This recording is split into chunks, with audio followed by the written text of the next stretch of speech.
Hey everybody, this is David Schmidt, and thank you so much for being here this evening. And we are going to be going over X39, stem cells, light therapy, the mechanisms behind how all of this works. And I think you're going to find it really interesting because we're going to be exploring some very interesting material together. So with that, let's go ahead and get started. Now, I thought where we might start this evening, since there are so many scientific-minded individuals on the line today, I understand we have quite a few healthcare practitioners on the line with us, thought I might dig a little bit deeper into this presentation on the science than what we might normally do.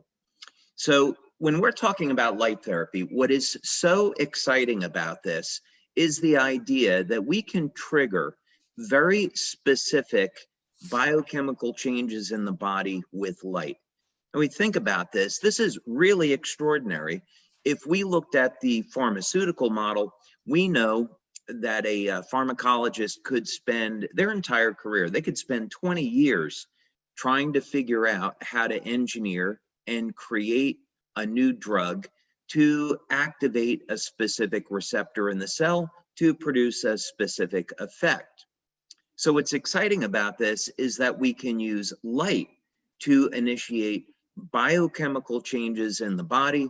And of course, because we're not introducing any foreign chemicals, there aren't going to be any side effects to this. So let's dig into this in a little bit more detail. How exactly does this work? Well, first thing is we often use the analogy that everyone accepts that you go out in the sun and sunlight is going to trigger a release of vitamin D. So very clear example that we all know to be true of how light will cause a chemical change in the body. This area is known as photobiomodulation. And one thing that's very interesting is that if we go back 10 years ago, the biochemical mechanisms for photobiomodulation, or another way we can think of it is low-level light therapy, the biochemical mechanisms weren't really very well understood.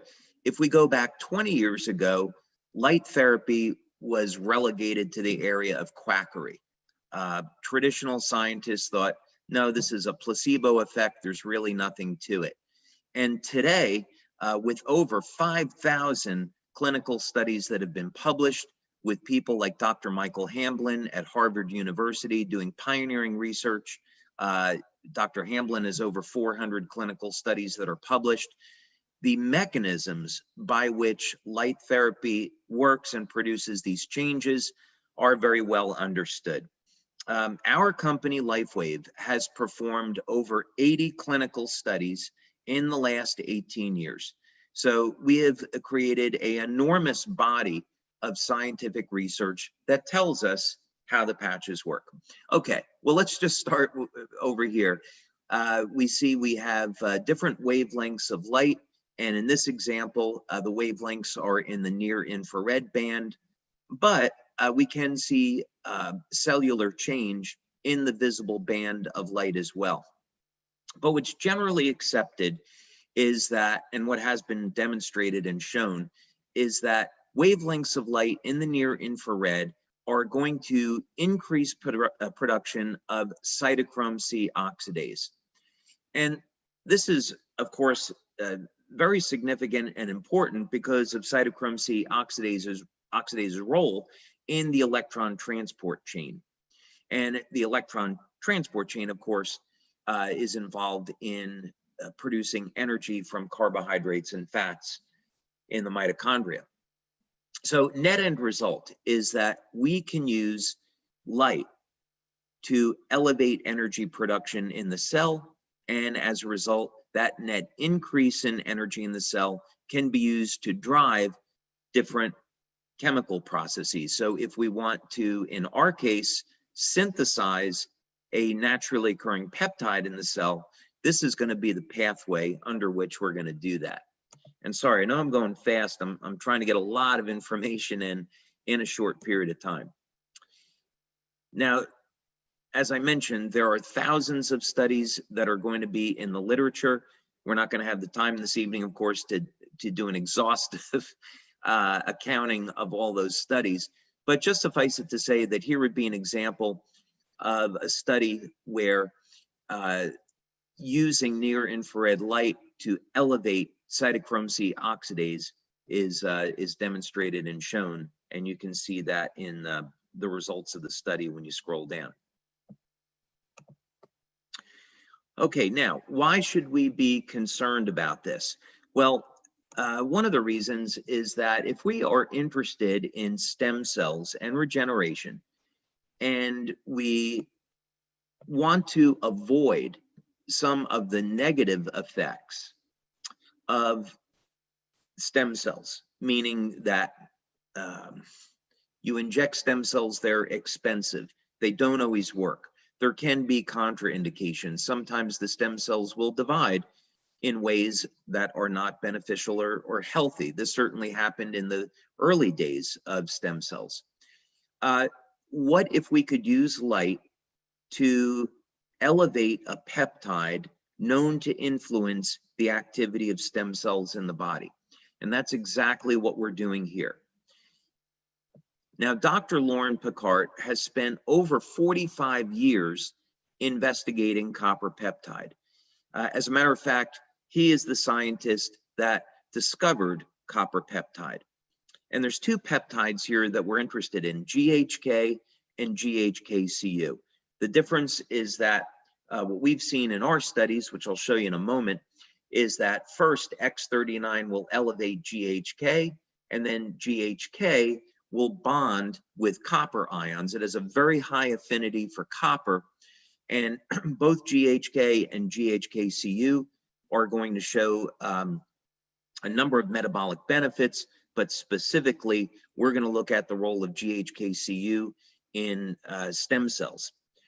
So here is a study that I think you would find of interest because it shows the role of GHK in regeneration. This was published in 2015.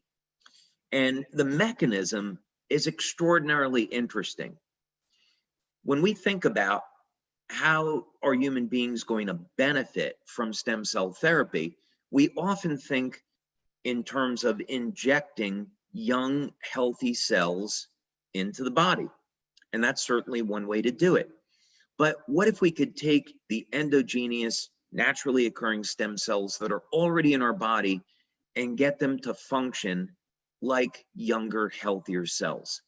And this is one of the really exciting things about copper peptide. You can see here that one of the things that was discovered by Dr. Picard is that about 4,000 genes are regulated, either up or down regulated, but essentially resetting those genes to a younger, healthier state. So this means that the stem cells can behave like younger, healthier cells. Here's a later study that was published in 2018.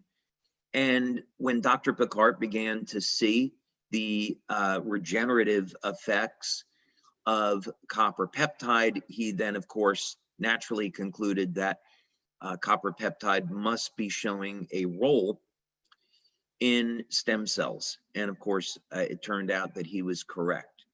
And what is actually going on here? Several things to be very interested in. First, copper peptide is going to reset cells to a younger, healthier state by altering gene expression. Then those stem cells are mobilized through increased expression of P63. And here is a study that was actually looking at that. What happens when you elevate copper peptide in the skin? Now, not only will copper peptide increase the ability of stem cells to get to an injury site, but in addition, copper peptide has been found to revert the stem cells in the skin to pluripotent stem cells. So this means the total number of circulating stem cells increases. And in other studies that have been published, this leads to regeneration of damaged tissue. So we, of course, have done a significant number of studies, and you can find them here. We're not going to have time to go over all of these this evening. We have 9 clinical studies that we've completed so far on X39. Because of COVID, there have been delays in getting those published. We have one in particular I'm really excited about. It's a 50-person double-blind study on looking at X39 on how it elevates copper peptide. We have the predecessor to that that you can see here that was published. But basically what we show is that within the first 24 hours, X39 elevates GHK. And this is why when you look at metabolic studies that we've done on X39, it shows that most people are going to start to feel results in as little as 24 hours, and vast majority within the first 7 days. Okay, let's back up a little bit here.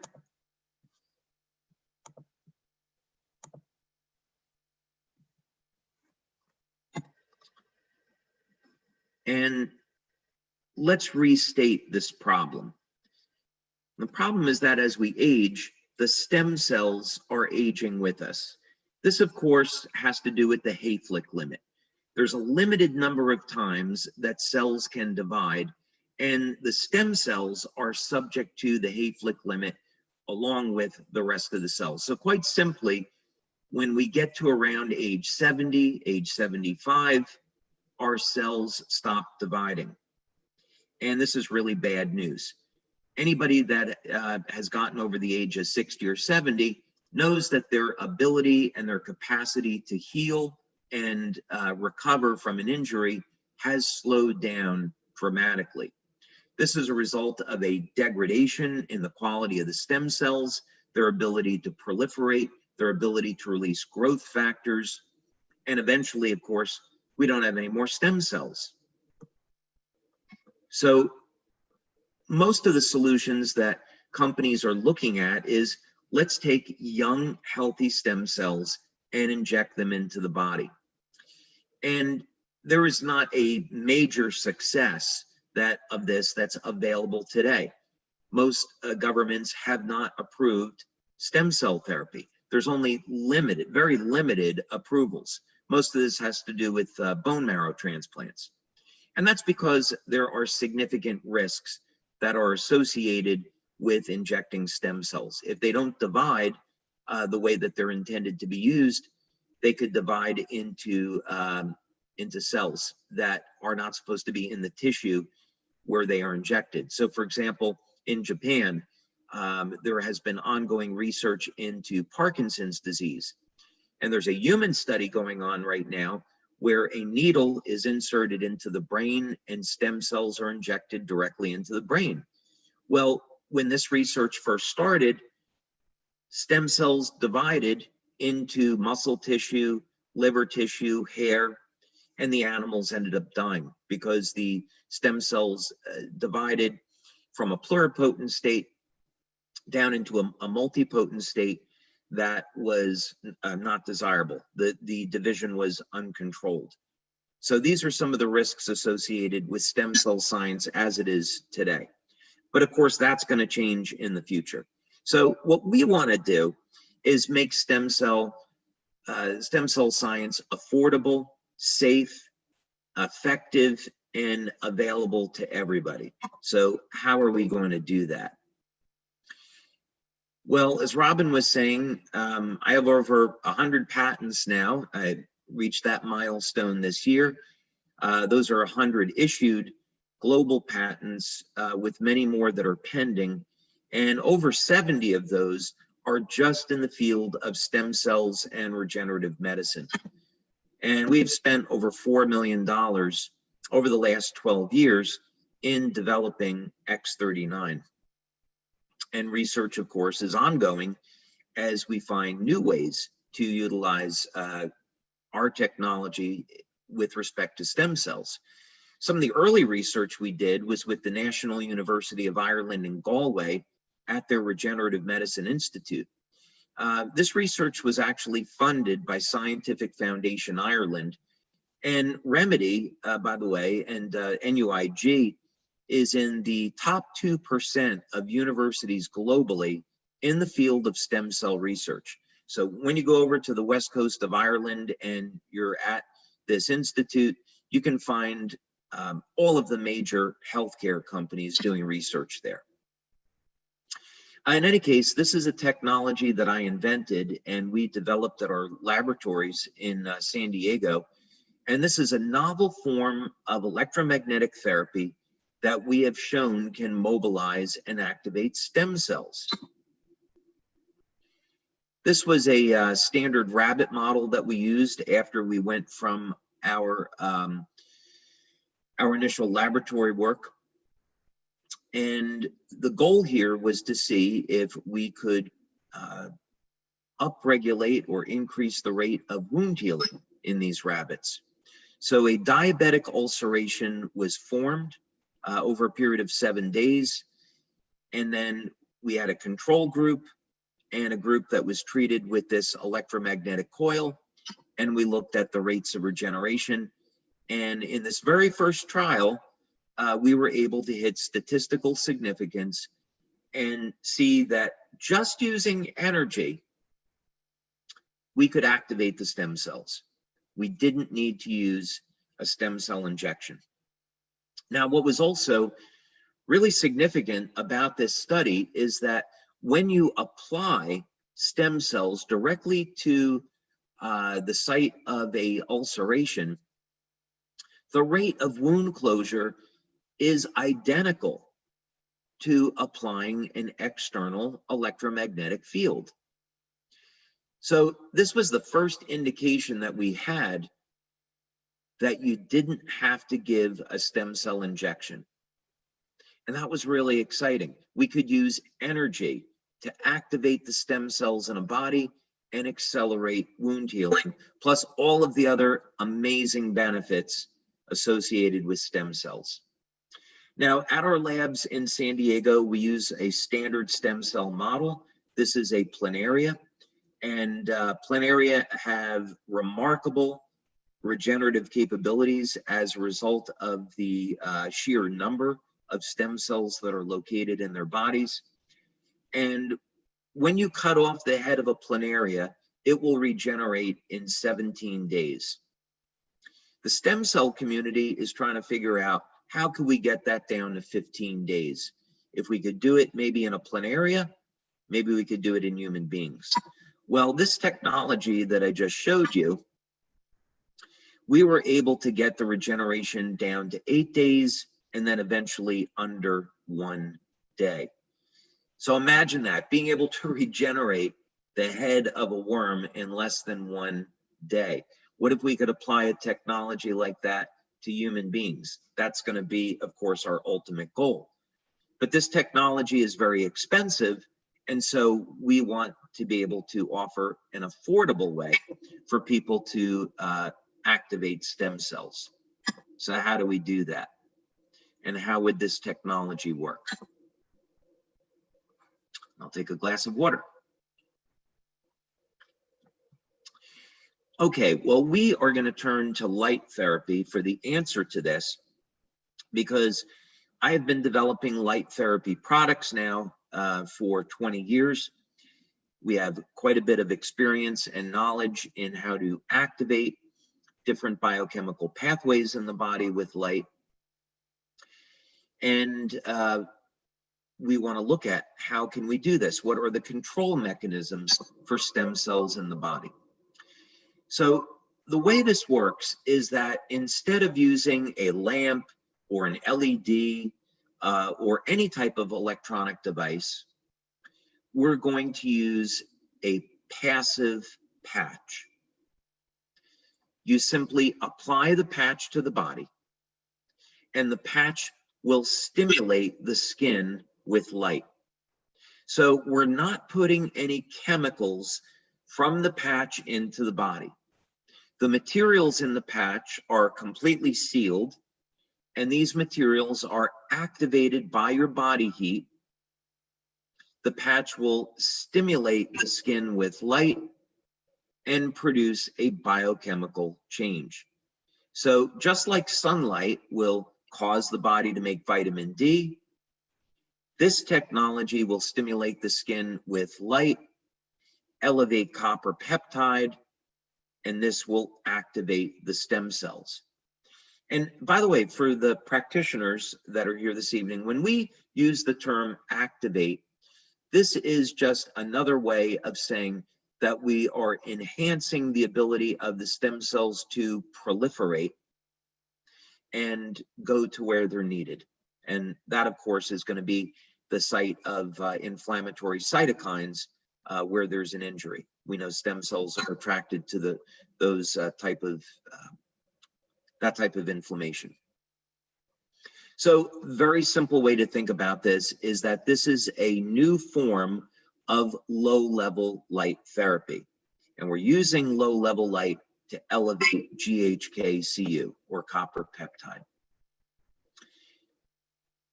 And so, of course, the advantages of copper peptide are extraordinary. We get to reset thousands of genes to a younger, healthier state.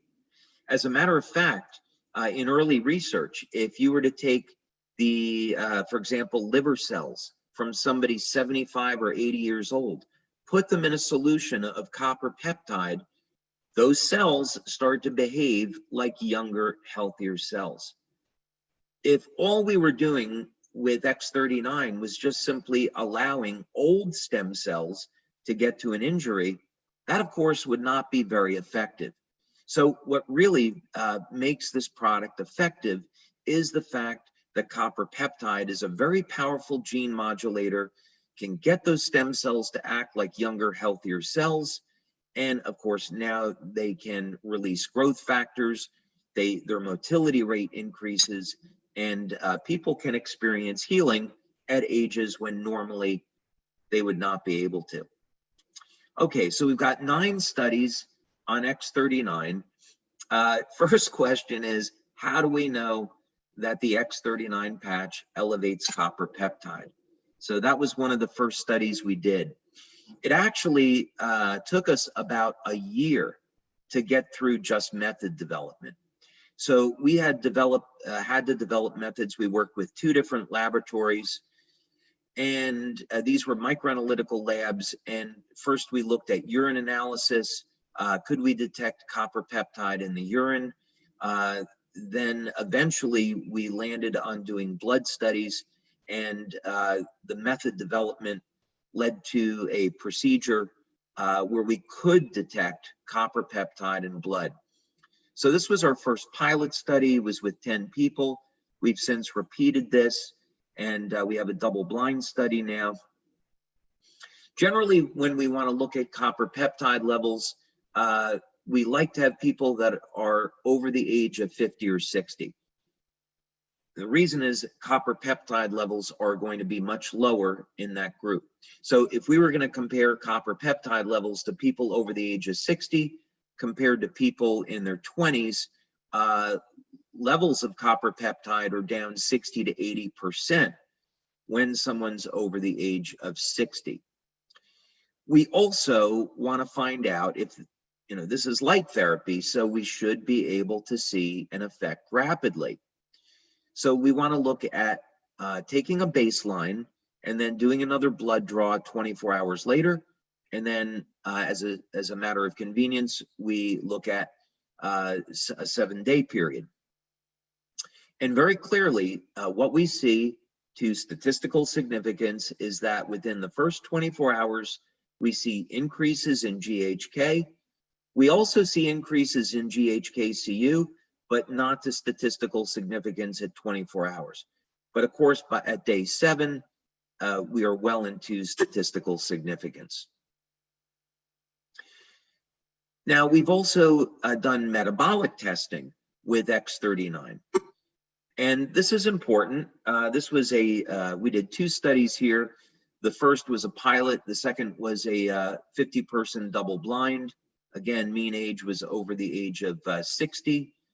And we want to look at short-term benefits. What happens to the metabolism in the first 24 hours and in the first 7 days.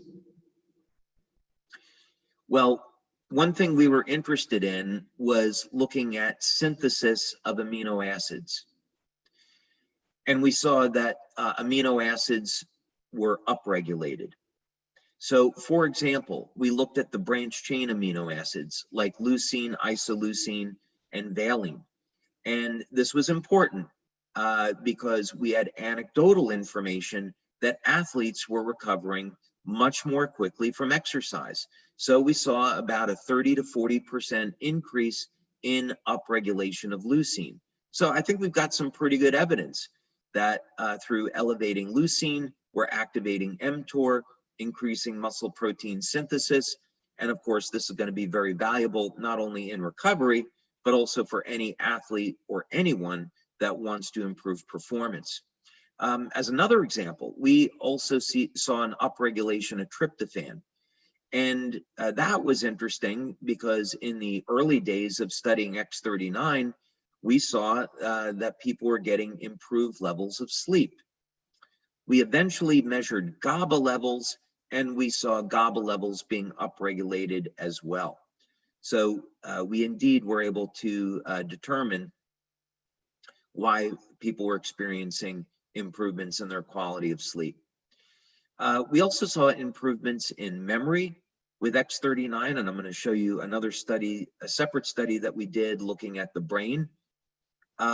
Very interesting, we saw statistically significant decreases in blood pressure in people that had elevated blood pressure.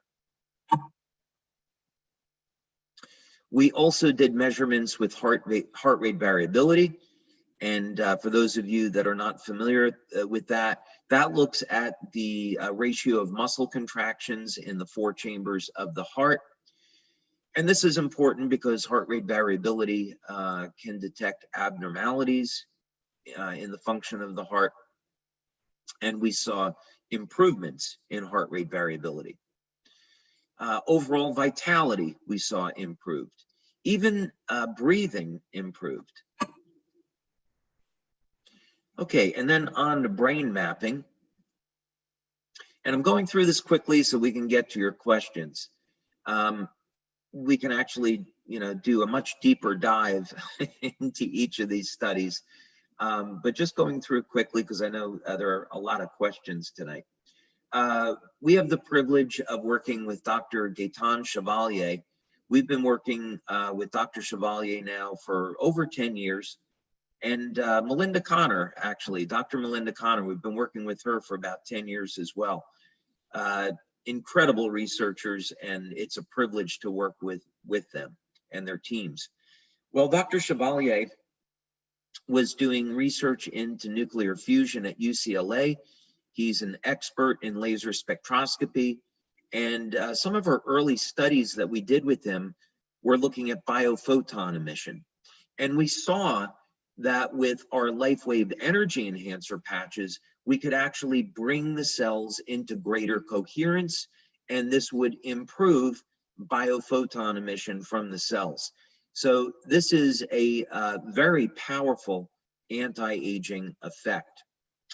We also had run a study looking at upregulation of mitochondrial function. We did that study with Dr. Frank Schallenberger and Dr. Homer Nazaran.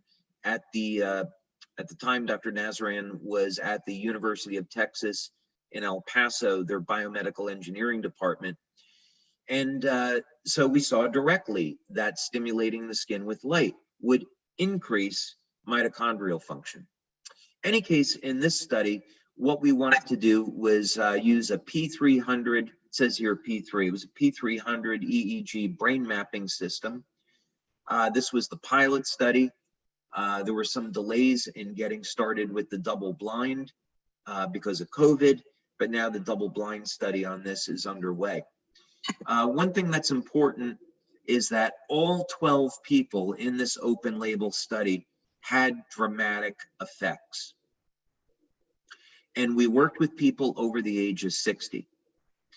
And this is really significant because we would not expect, even with the effects of neuroplasticity, we would not expect to see changes this dramatic in a section of the population that is over the age of 60 and 70. But here at session 1 is baseline, session 2 is at 3 weeks, and session 3 is at 6 weeks. And what's happening is that the brain is shifting into a greater state of coherence.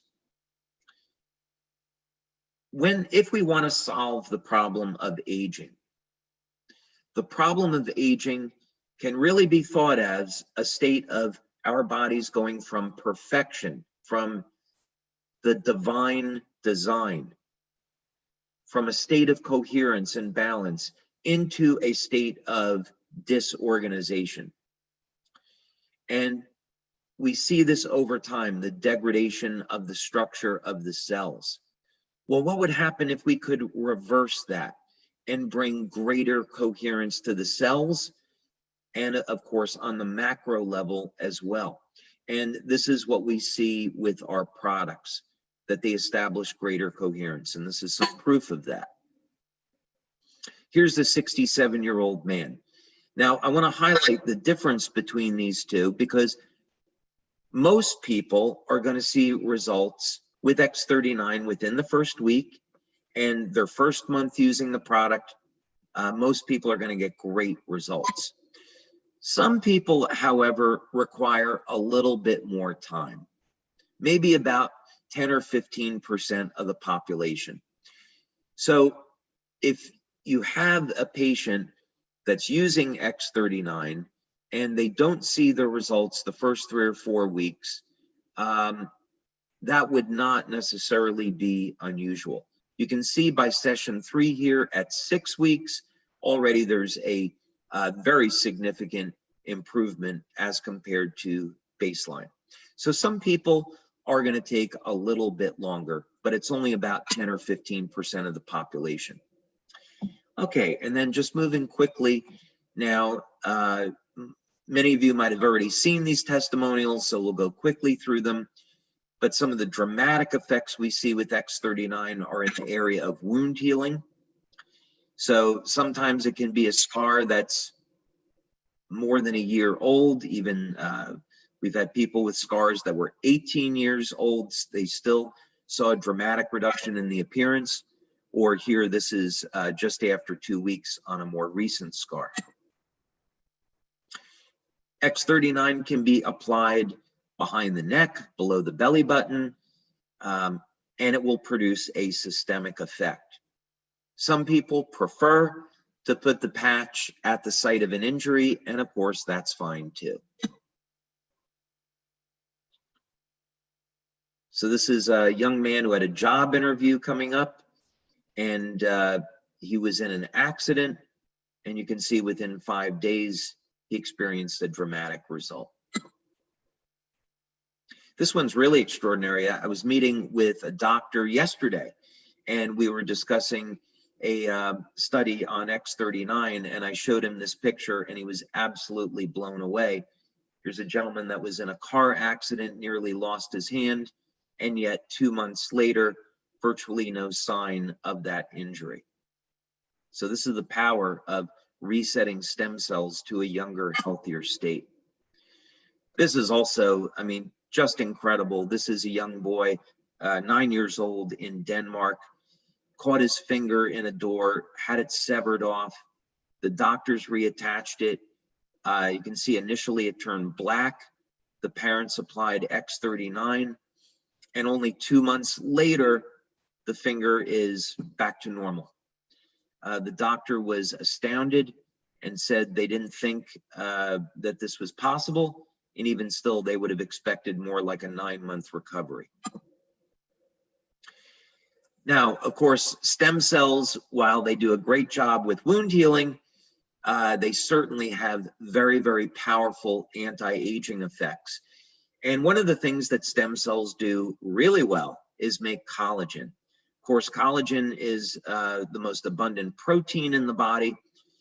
And we know that as we age, there is a decrease in our levels of collagen, and hence this is going to lead, partially, that's going to lead to formation of lines and wrinkles. And this is a woman, her name is Mandy. She is in Australia, and you can see very dramatic result after 6 weeks. And she was thrilled with the results. She continued to use X39, and you can see dramatic change after 1 year. Now, this was actually the very first, I'll call it, youth renewal testimonial that we received on X39. This woman lives in Denmark. She's 93. Her daughter is a LifeWave distributor.